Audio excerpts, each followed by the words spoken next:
Assalamualaikum Bu Ita. Waalaikumsalam Bunda Ripolan. Bu Ita, kita udah janji mau coaching hari ini tentang perencanaan ya. Oke. Jadi kemarin lihat dari analisis hasil rapor pendidikan kita, kan ada banyak nih program, ya kan. Jadi ini percakapan kita fokus pada program 3 bulan ke depan, gitu ya.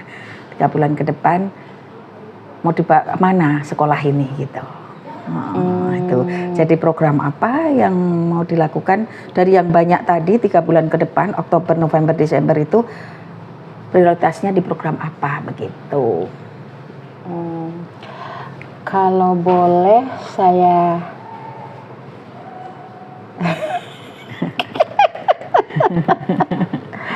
kaitkan. Oke. Kalau boleh saya kaitkan dengan kegiatan saya ini, Bunda. Di mana kegiatan saya ini untuk saya mengarah ke budaya positif. Saya mengarah ke budaya positif.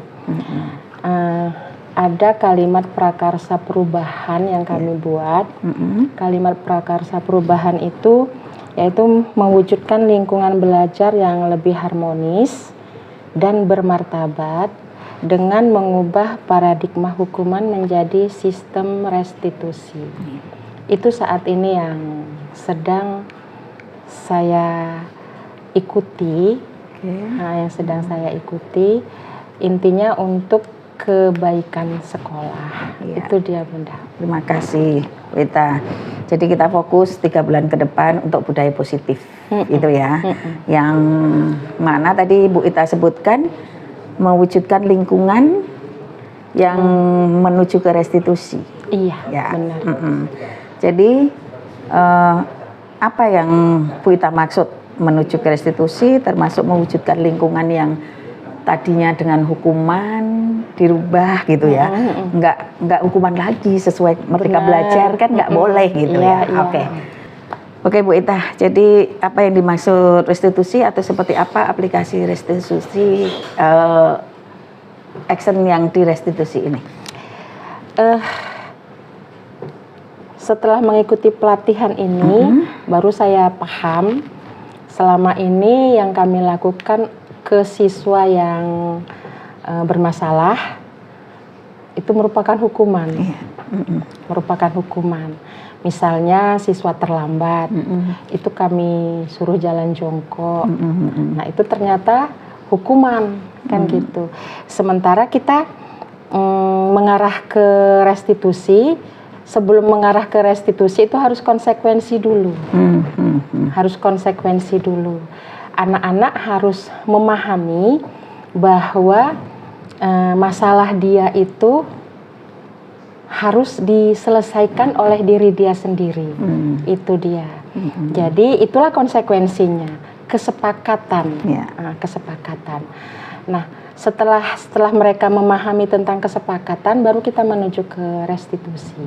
Jadi di restitusi ini siswa ataupun murid ini kita harapkan bisa menyelesaikan masalahnya sendiri. Jadi dia itu berpikir bagaimana untuk merubah dirinya sendiri supaya lebih baik lagi gitu. Jadi hukuman yang selama ini kita jalankan, seandainya siswa udah paham dengan konsekuensi, sudah paham dengan restitusi yang mau kita terapkan, amanlah itu, Bunda. Terima kasih. Berarti mau memahamkan siswa tentang konsekuensi atau kesepakatan. Iya. Ya, oke. Apa yang mau Ibu lakukan untuk memahamkan siswa? Di awal kita akan melakukan sosialisasi. Sebelum kita lakukan ini kan warga sekolah harus paham ini. Betul. Apa yang harus kita rubah di sekolah. Kan gitu, warga sekolah harus paham. Jadi saya harus mensosialisasikan dulu kepada guru bila perlu kita melibatkan orang tua dan siswa juga kita libatkan untuk sosialisasi ini supaya mereka memahami arah yang akan kita tuju ini untuk kebaikan gitu. Itu langkah pertama, Bunda. Langkah pertama ya. Jadi sosialisasi. Iya. Ya, baik siswa, guru maupun orang tua. Gitu ya. Oke. Jadi apa sumber daya yang mendukung untuk ini? Sumber daya yang mendukung itu ya saling kerjasama, saya rasa ya, antar warga sekolah, gitu kan, saling kerjasama. Saya sudah membentuk tim untuk perubahan. Ada sekitar 15 orang dari jumlah guru yang 45 orang. Jadi 15 orang ini tim saya. Dari tim saya inilah nanti mereka akan mengimbaskan ke guru-guru ya, ke guru-guru supaya lebih gimana ya Bunda ya, lebih enak dalam mengikuti program perubahan ini. Perubahan. Saling kerjasama intinya. Kerjasama itu gitu. ya. Jadi memunculkan satu kolaborasi kerjasama ya. Oke, Bu Ita. Kemudian setelah sosialisasi, langkah berikutnya yang mau Ibu ambil? Setelah sosialisasi, nah di sosialisasi ini kan kita gimana ya? Saya merencanakan membuat kuesioner, membuat kuesioner untuk guru, untuk siswa, untuk orang tua. Itu rencana membuat kuesioner. Jadi di kuesioner ini akan muncul pertanyaan-pertanyaan yang harus dijawab oleh 3 unsur ini tadi, guru, siswa, orang tua, kan gitu. Kalau jawaban-jawaban mereka ini gimana? Kita kan belum tahu nih jawaban mereka ini seperti apa gitu. Tapi kan kita mau mengambil sisi yang baiknya gitu. Jadi dari kuesioner ini kita nanti akan tahu apa yang mereka inginkan. Baru kita saling berkolaborasi lagi gitu. Itu Bunda. Oke. Berarti sosialisasi, kemudian menyebarkan kuesioner. Ada lagi? Aksi nyata. Aksi nyata. Akhirnya nanti kita kan menuju ke aksi nyata untuk perubahan ini. Itu saya rasa itu. Oke, berarti saya tegaskan ya, ada tiga langkah ya yang mau dilakukan untuk menerapkan program budaya positif gitu ya. Oke, yang pertama tadi sosialisasi, yang kedua menyebarkan instrumen, tanggapan dari tiga unsur, siswa, guru dan orang tua. Ya. Kemudian ada satu lagi langsung action, penerapan dari budaya positif, gitu. Oke. Nah, dari 3 ini sumber daya yang mendukung di sekolah, guru terutama. Guru, ya. Guru terutama. Guru untuk sumber daya yang mendukung itu guru terutama. Karena kan kita ingin merubah paradigma hukuman tadi menuju ke restitusi. Nah, paradigma hukuman ini kan biasanya paling besar itu kan siswa yang selalu bermasalah. Betul. Jadi SDM-nya ya otomatis guru ya. Gitu. Oke. Selain guru, ada lagi sumber daya yang lain? Yang terlibat langsung ke siswa itu guru, saya rasa. Betul Ya kita juga harus berkolaborasi dengan orang tua. Orang tua, ya. Itu dia Bunda. Oke. Itu ya. Kemudian menurut pandangan Ibu, kalau ini 3 langkah Ibu lakukan, hambatan apa yang mungkin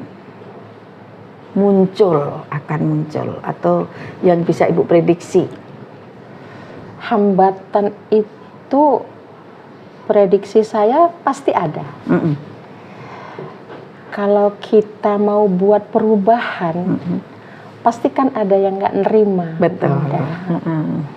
Saya ada 45 orang guru. Benar. Ada sekian ratus orang siswa, Betul. berarti orang tuanya juga sekian ratus Betul. juga. Ya pasti ada yang nggak menerima tentang perubahan yang akan kita lakukan. Nah itu tantangannya, ada yang tidak menerima, itu aja Bunda saya rasa. Selanjutnya, kalau ini terjadi ya, misalnya ada sekian persen yang tidak menerima, apa tindakan yang mau dilakukan? Pendekatan. Pendekatan, oke. Pendekatan. Kita melakukan pendekatan sama yang tidak menerima. Begitu juga jika orang tua ada yang nggak menerima, kita melakukan pendekatan. Kita memberi penjelasan bahwa kegiatan yang akan kita lakukan ini menuju positif. Kalau udah menuju positif, berarti kan akhirnya akan menjadi baik. Gitu. Saya rasa itulah ya Bunda Gitu ya. ya. Pendekatan, intinya pendekatan. Kita kasih pengertian. Lebih spesifik ya, pendekatan personal.